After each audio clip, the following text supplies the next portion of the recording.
Make sure Ryan's mother stays near the back table, my daughter-in-law whispered to the wedding planner. We don't want the photos looking too old-fashioned. I heard every word because I was standing only 6 feet away, holding the silver clutch my late husband bought me on our 35th anniversary. I simply smiled and adjusted the sleeve of my navy blue dress. No one at that vineyard wedding knew that 3 months earlier, I had inherited $53 million from my husband's private estate, and I intended to keep it that way. I'm glad you're here. Stay with me until the end, and tell me where you're watching from, because sometimes the quietest stories carry the deepest wounds. The wedding took place in Napa Valley on a warm September afternoon. White roses lined the stone walkway. Crystal glasses shimmered beneath strings of soft golden lights. Everything looked elegant enough to belong in a magazine spread. Olivia Bennett had planned every detail carefully. She always did. My son Ryan stood near the vineyard arch in a tailored charcoal suit that probably cost more than my first car. He looked handsome, successful, distant. I still remembered when he used to call me every Sunday morning asking how long to bake his favorite apple pie. Now, most of our conversations passed through Olivia first. Ryan's busy this week. Ryan forgot to call. Ryan already made plans. Little things at first. Small rearrangements that slowly pushed me toward the edges of his life. I should have noticed it sooner. I took my assigned seat during the reception and realized immediately that I had been placed beside distant business acquaintances instead of family. The table card read Helen Carson, not Carter. My own last name spelled wrong at my son's wedding. I ran my thumb slowly across the thick cream-colored paper while laughter echoed across the ballroom behind me. Olivia sat at the center table glowing beneath candlelight, one manicured hand resting possessively on Ryan's arm as guests congratulated them. She looked beautiful in the way expensive things often do. Polished, sharp, untouchable. A waiter stopped beside me and offered champagne. I declined, politely. Since Arthur passed away 8 months earlier, alcohol no longer tasted the same to me. Neither did silence. My husband had spent 40 years building investment portfolios, land partnerships, and private holdings I barely understood while we were married.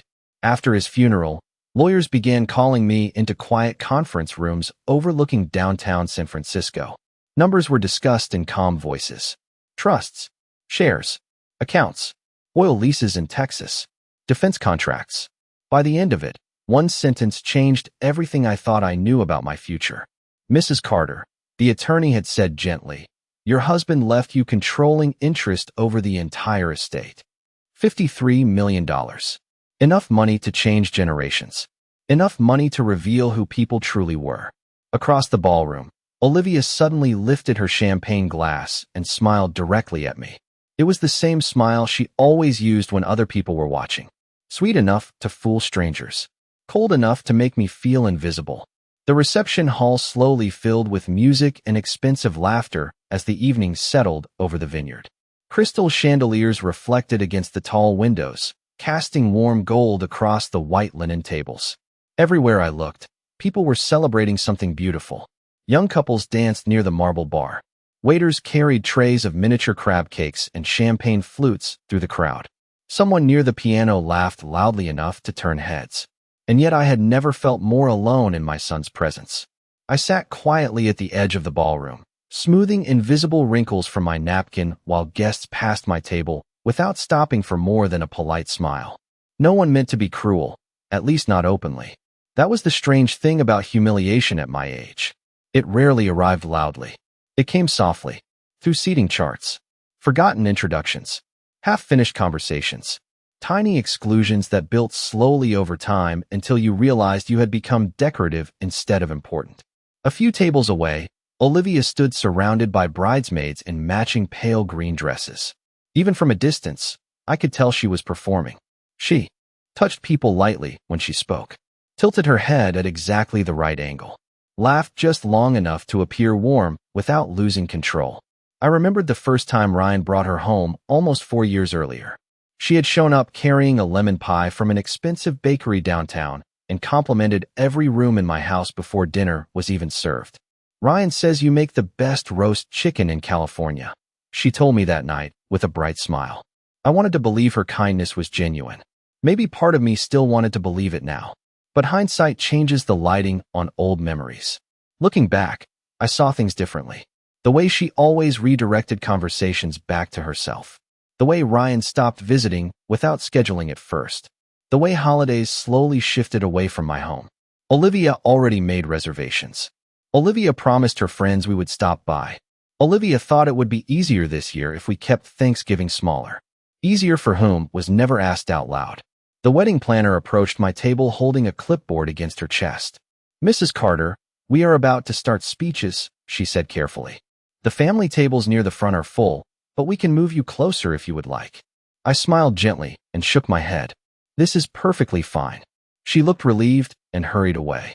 A few minutes later, Ryan stood near the center stage beside Olivia while guests clinked glasses and called for kisses. My son looked happy, truly happy. That was the painful part. Not cruel, not trapped, just comfortable. Comfortable enough not to notice where his mother had been placed. Olivia's father gave the first speech, then her maid of honor. Then Ryan's college roommate told a long story about spring break in Miami that made the younger guests laugh. No one mentioned Arthur. No one mentioned me. 40 years of marriage and sacrifice reduced to silence beneath string lights and floral centerpieces. I folded my hands calmly in my lap and watched Olivia lean her head against Ryan's shoulder while photographers circled the dance floor. Then I noticed something strange. Near the bar, Olivia was speaking quietly to two women I did not recognize. One of them glanced toward me before lowering her voice further. Olivia followed her gaze and gave a small smile. Not warm, not nervous, satisfied. The kind of smile people wear when they believe they already understand your worth. I pretended not to notice Olivia watching me from across the ballroom, but the feeling stayed with me long after the music changed and the speeches ended. There was something calculated in the way she smiled that night, as though she had already measured every person in the room and decided exactly where they belonged. I had seen that look before, not only in her, but in people who viewed relationships as investments instead of bonds. The dance floor slowly filled while servers replaced dinner plates with tiny desserts arranged like artwork. Ryan and Olivia moved through the crowd greeting guests, accepting congratulations, stopping for photographs every few feet. At one point, Ryan glanced toward my table and gave me a quick smile before turning back to one of Olivia's friends. The moment lasted less than 2 seconds. Still, I held on to it longer than I should have. Old habits remain long after children grow up. You keep searching for traces of who they used to be. I decided to step outside for air before the final round of dancing began. The evening breeze carried the scent of grapes and dry California earth across the vineyard hills. String lights glowed softly above the stone terrace, while distant laughter drifted through the open reception doors behind me. For the first time all evening, the silence felt honest. I walked slowly toward the edge of the terrace and rested one hand against the cool iron railing overlooking the vineyard rows stretching into darkness. Arthur used to love places like this. Quiet. Expensive without being loud about it. He always said real wealth whispered. It never needed to announce itself. I closed my eyes for a moment, remembering the way he would straighten my coat collar before charity events and tell me I worried too much about what people thought. "Helen," he used to say, "people reveal themselves eventually. You just have to stay still long enough to see it." Behind me, the terrace doors opened again. I heard Olivia's voice before I saw her. "I know," she said softly, followed by a quiet laugh. "But Ryan still thinks she is fragile." I remained still near the railing as footsteps approached the opposite side of the terrace. Another woman answered, her voice lower. "Do you think she knows how much Arthur left?" Olivia laughed again, shorter this time. "Please. Helen barely understands investments. Ryan told me she still writes paper checks for utilities." The women laughed together. Something inside my chest tightened, though my expression never changed. Olivia continued speaking while adjusting the diamond bracelet on her wrist. "Honestly, once the old house is sold, there cannot be much left anyway. Property taxes alone probably drained most of it." The other woman asked quietly, "What if Ryan inherits more later?" Olivia lowered her voice, but the wind carried enough for me to hear every word. "Then we make smarter decisions than his parents did. Arthur worked his whole life. Someone should actually enjoy the money." I looked down at the vineyard rows disappearing into the dark hills and felt an unexpected calm settle over me. Not anger, not shock, clarity, the kind that arrives slowly after years of ignoring uncomfortable truths. Ryan had told her things about me. Enough things for her to feel confident speaking this way. Enough things for her to believe I was harmless. A few seconds later, Olivia finally noticed me standing near the railing. Her face changed instantly. Her posture softened. Her smile returned like a light switching on in an empty room. "Helen," she said sweetly, walking toward me. "There you are. Everyone has been looking for you." I smiled back, just as gently. "That is kind of you to say." But for the first time since the wedding began, I no longer felt invisible. I felt patient. The rest of the wedding passed in a blur of polished conversations and carefully staged happiness. I smiled for photographs when asked. I hugged distant relatives whose names I barely remembered. I even danced once with an elderly cousin from Sacramento who smelled faintly of cigar smoke and peppermint. From the outside, I looked composed, gracious, proud of my son. But something had shifted quietly inside me on that terrace. Olivia had confirmed what I had suspected for years. She did not see me as family. She saw me as an obstacle standing between her and a future she believed she deserved. By the time I returned home to Monterey 2 days later, the silence inside my house felt heavier than usual. Arthur had been gone 8 months, but traces of him still lived everywhere. His reading glasses rested beside the leather chair in the den exactly where he left them. One of his sweaters still hung near the laundry room because I could not bring myself to move it. Grief changes shape as people age. It becomes quieter, less dramatic, more like a permanent echo. I unpacked slowly that evening while fog rolled in from the Pacific outside my kitchen windows. My phone buzzed twice on the counter. Both messages came from Ryan. The first thanked me for attending the wedding. The second asked if I arrived home safely. Short messages. Efficient. Nothing like the long conversations we once shared during his college years when he used to call me from cramped apartments asking how to cook rice or remove stains from dress shirts before job interviews. I stared at the messages for a long moment before replying with a simple yes. Then I placed the phone face down and made myself tea. The next morning, I drove into downtown Monterey for my scheduled appointment with Patricia Monroe. Arthur had trusted Patricia for nearly 20 years. She handled estate planning for families wealthy enough to avoid discussing money publicly. Her office overlooked the marina, where sailboats drifted slowly through gray water beneath a cloudy sky. Patricia greeted me warmly and closed the door behind us once we entered the conference room. "How was the wedding?" she asked carefully. I removed my gloves one finger at a time before answering. "Beautiful," I said. "Very expensive." Patricia gave me a look that suggested she understood more than I had said aloud. A thick folder already waited at my seat. My name was printed neatly across the tab in black ink. Helen Carter Trust Holdings. Even after months, seeing those words still felt strange to me. Patricia opened the folder and adjusted her glasses. "There are a few decisions we still need to finalize regarding future beneficiaries," she explained. "Your husband structured things very specifically." I nodded quietly. Arthur always believed preparation was a form of protection. Patricia continued speaking while sliding documents carefully across the table. Commercial properties in Denver. Energy investments in Texas. International accounts. Dividend projections extending years into the future.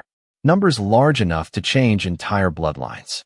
Yet all I could think about was Olivia standing on that terrace saying someone should actually enjoy the money. Patricia paused before turning the final page.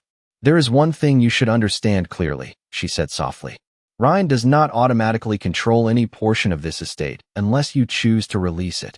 The room fell silent except for the distant sound of gulls outside the marina windows. I looked down at Arthur's signature near the bottom of the trust documents and suddenly remembered something he told me shortly before he died. We had been sitting on the back porch watching rain move across the ocean. He looked tired that day, older than I had ever seen him. "Do not confuse love with access, Helen," he said quietly. "Some people want proximity to comfort, not closeness to people." At the time, I thought he was talking about business partners. Sitting in Patricia's office, I realized he may have been warning me about something else entirely. Over the next several weeks, I began noticing things I had ignored before. Not dramatic things, small things. The kind that seem harmless when viewed separately, but reveal an ugly pattern once placed side by side. Ryan stopped calling unless Olivia was present. Every conversation became strangely rushed, as though someone nearby was silently waiting for it to end.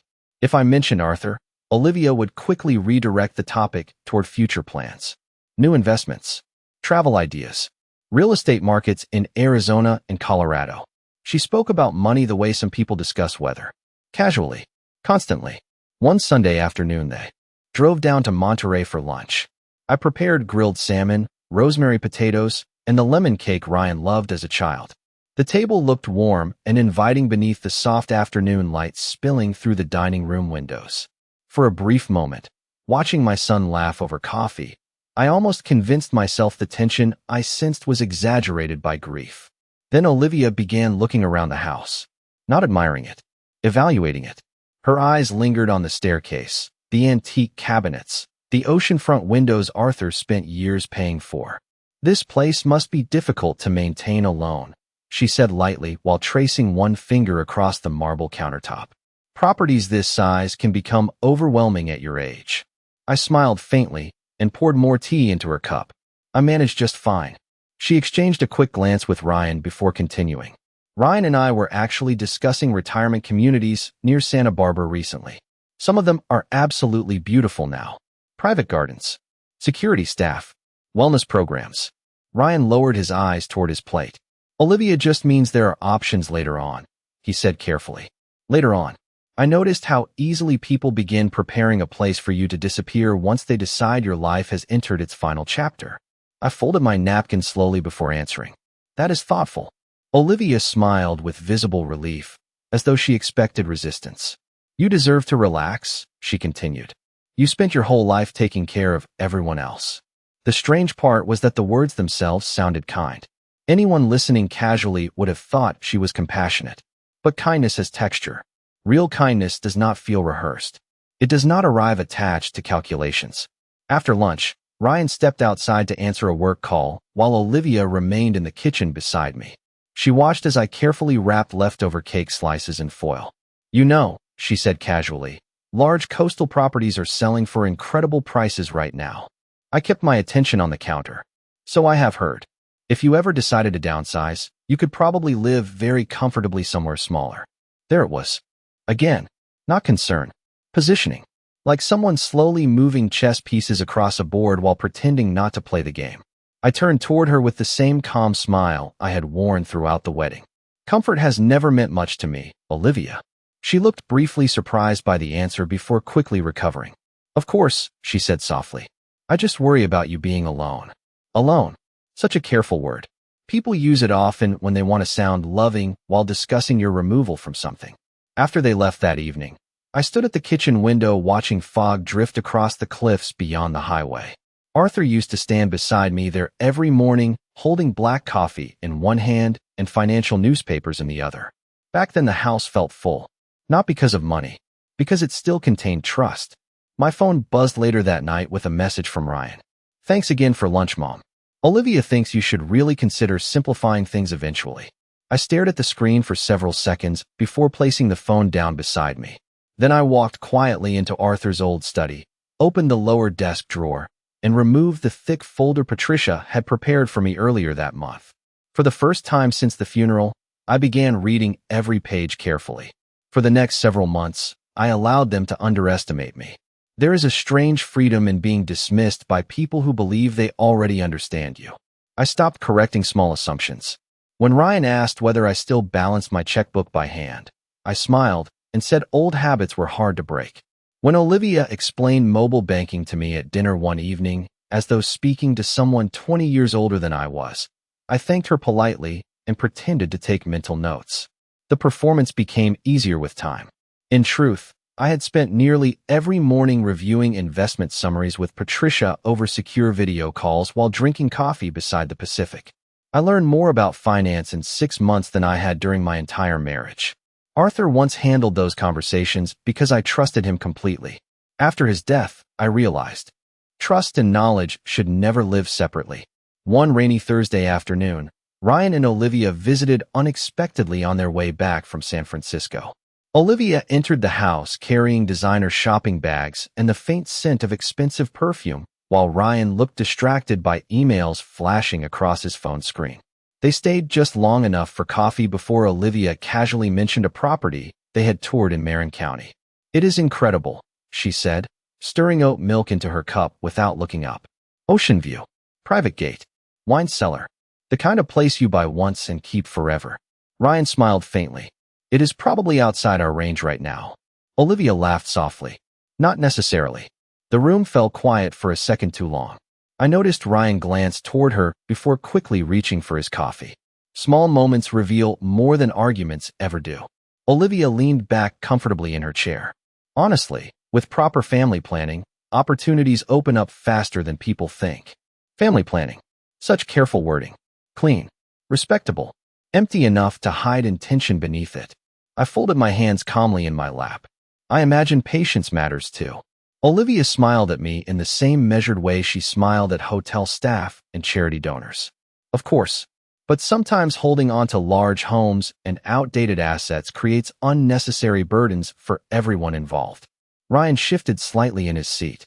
Olivia has been researching long-term estate strategies recently, he explained, as though offering context would soften the conversation. Mostly for future planning. Future planning. Another gentle phrase people use when discussing someone else's eventual absence. Outside, rain tapped softly against the kitchen windows while fog drifted across the cliffs beyond the highway. The house suddenly felt colder than usual despite the fire burning in the den. Olivia reached across the counter and touched my hand lightly. We only want to make sure you are protected, Helen. I looked down at her manicured fingers resting against mine and thought about the terrace conversation at the wedding. About the confidence in her voice when she assumed I had little left. About the certainty that one day everything around me would naturally become theirs. I smiled softly and squeezed her hand once before pulling away. That is very thoughtful. Her expression relaxed immediately. She believed she was making progress. After they left, I carried our empty coffee cups into the kitchen and stood quietly at the sink watching rainwater slide down the windows in silver lines. Then I noticed Ryan had forgotten his tablet on the dining room chair. I picked it up carefully, intending to mail it back later, but the screen lit automatically in my hands. An open email sat frozen across the display. Olivia's name appeared at the top. Below it, one sentence caught my attention instantly. If we convince her to sell before the end of the year, the trust situation becomes much easier to control. I stared at the words for several seconds without moving. Then, very slowly, I placed the tablet back onto the table exactly where I found it. Outside, thunder rolled softly across the Pacific while the house remained perfectly still. I did not mention the email to anyone. Not to Patricia. Not to Ryan. Certainly not to Olivia. Instead, I printed a copy of it the next morning and placed it quietly inside Arthur's old leather folder beside the trust documents. Then I went about my day exactly as usual. I watered the roses near the front porch. I bought groceries downtown. I smiled at neighbors during my afternoon walk along the coastline. There is power in remaining calm when other people expect you to react emotionally. By then, I understood something Olivia did not. People reveal their true intentions more easily when they believe they are already winning. 2 weeks later, Ryan invited me to a charity gala hosted by his company in San Francisco. It would mean a lot if you came, Mom, he said over the phone. Olivia helped organize most of it. I almost declined. Large events exhausted me lately. Too much noise. Too many polished conversations that felt strangely hollow after Arthur died. But something in Ryan's voice sounded different that evening. Nervous. Careful. As though he wanted the night to accomplish something beyond fundraising. So I agreed. The gala took place inside a restored historic hotel overlooking the bay. Crystal chandeliers glowed above marble floors while a string quartet played softly near the staircase. Women in silk gowns drifted through the ballroom, holding champagne glasses like accessories. Men discussed markets, politics, and vacation homes between courses of sea bass and filet mignon. Everything smelled faintly of expensive perfume and old money.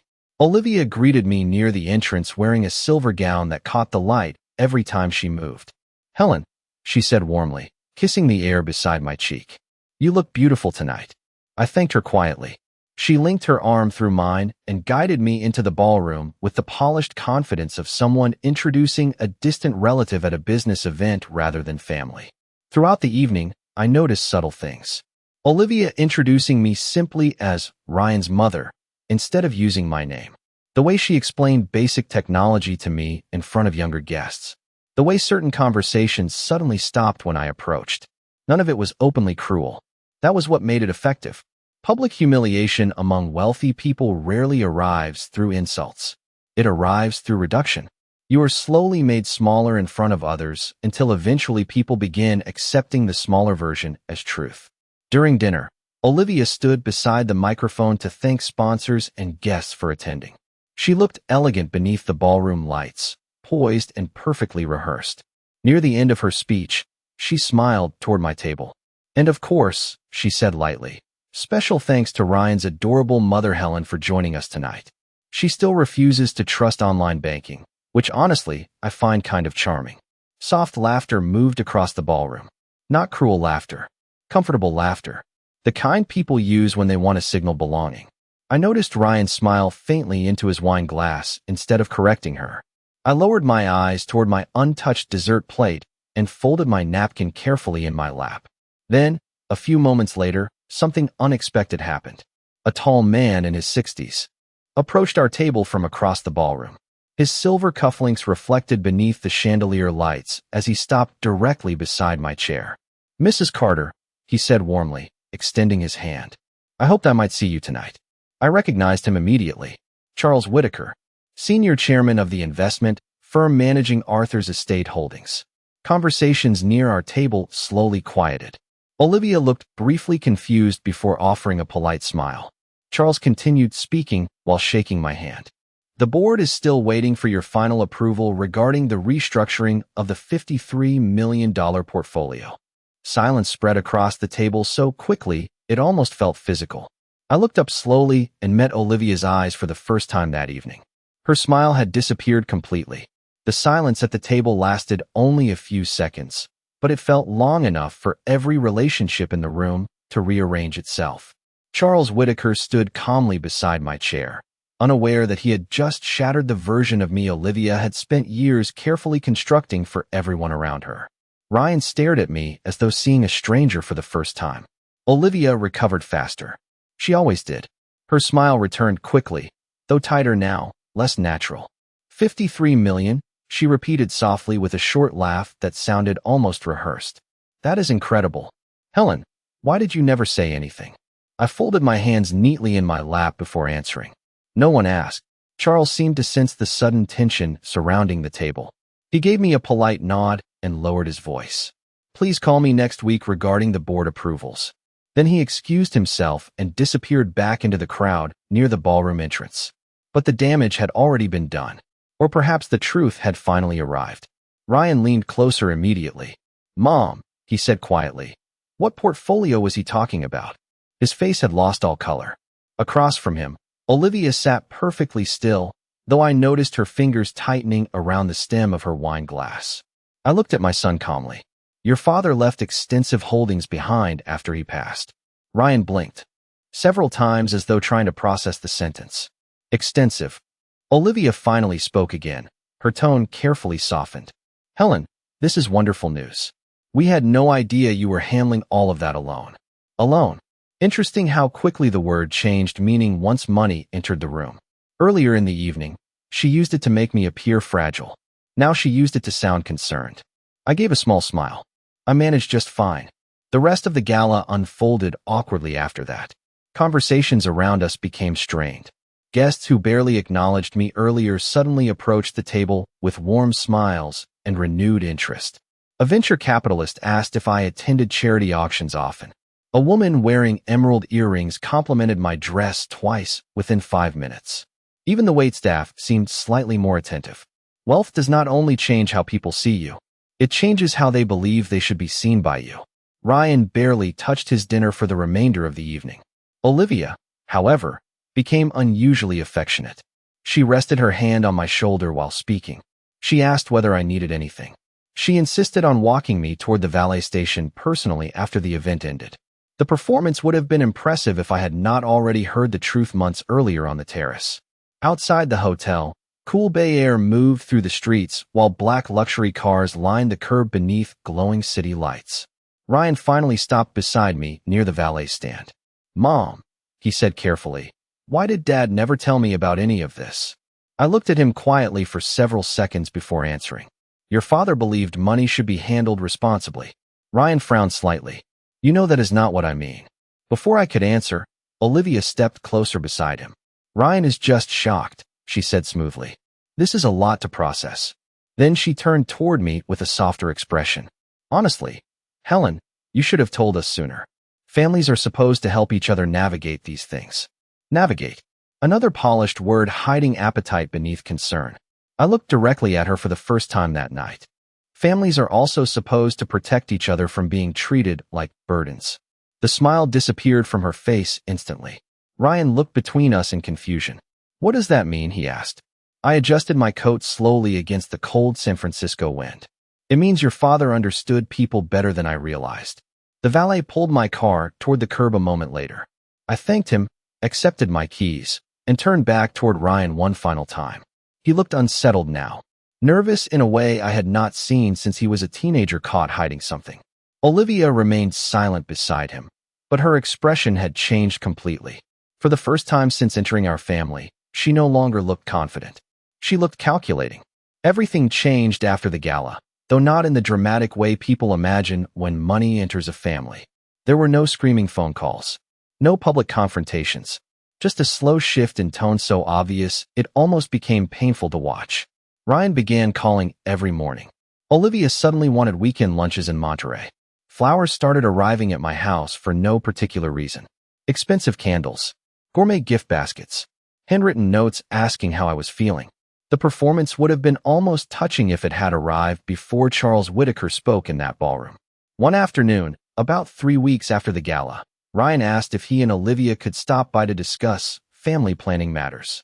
The phrase alone told me everything I needed to know. I prepared coffee and waited for them in the sunroom overlooking the Pacific. Fog drifted quietly over the cliffs while waves crashed below the rocks in steady rhythm. Arthur always loved this room because it forced people to slow down. There was nowhere to hide in silence. Olivia arrived carrying pastries from an expensive bakery in Carmel. Ryan looked tense before he even sat down. I poured coffee calmly while neither of them spoke for several moments. Finally, Ryan cleared his throat. Mom, he began carefully. I feel like there are things Dad never explained to me. I stirred cream into my cup without looking up. Your father explained many things. People only hear what they are prepared to hear. Olivia leaned forward slightly. Helen, we are not trying to pressure you. We just think transparency is important for families. Transparency. Another elegant word people use when they want access to something that does not belong to them. I reached for a small envelope resting beside my chair and placed it quietly on the glass table between us. Ryan frowned. What is this? Something you forgot at my house, I said softly. He opened the envelope slowly. Inside was a printed copy of the email I discovered months earlier on his tablet. The room fell silent except for the distant sound of waves outside the windows. Ryan's face drained of color as he read the sentence again. Olivia did not touch the paper. For the first time since I met her, she looked genuinely unsettled. Helen, she said quietly. That was taken completely out of context. I looked at her calmly. Was it? Ryan stared at Olivia in disbelief. You wrote this? She crossed her arms tightly. I was talking about financial organization. You were making it sound manipulative. I watched them carefully then. Not because I enjoyed their discomfort, but because clarity sometimes arrives only when people are forced to hear themselves honestly. Ryan lowered the paper slowly onto the table. Did you really think Mom was some kind of obstacle? Olivia's expression hardened slightly. I thought she was vulnerable and isolated after Arthur died. Someone needed to think practically. Practically, I repeated softly. That is an interesting word for discussing another person's life. Nobody spoke for several seconds. Then Ryan turned toward me with eyes that suddenly looked much younger than 36. Mom, he said quietly, why did you never tell me any of this before? I held his gaze for a long moment before answering. Because I needed to know whether people still saw me as your mother when they believed I had nothing left to offer. The words settled heavily between us. Olivia looked away first. Outside the windows, fog continued rolling slowly across the Pacific as sunlight faded into soft gray evening. I reached beside my chair and picked up the final folder Patricia prepared weeks earlier. I made my decisions yesterday, I said calmly. Ryan straightened immediately. Olivia finally looked back toward me. I opened the folder carefully and slid one document across the table. Most of the estate will fund scholarships, coastal conservation programs, and housing grants for widowed women. Olivia's face tightened instantly. Ryan remained silent. I placed another document beside it. Your father also established a private trust for Sophie's future education. My granddaughter, the only person in the family who still visited simply to sit beside me and talk. Then I folded my hands quietly in my lap. As for the rest, I said softly, I decided peace matters more than inheritance. No one argued after that, because deep down, all three of us finally understood the same thing at once. Money had never changed this family. It only revealed who everyone already was.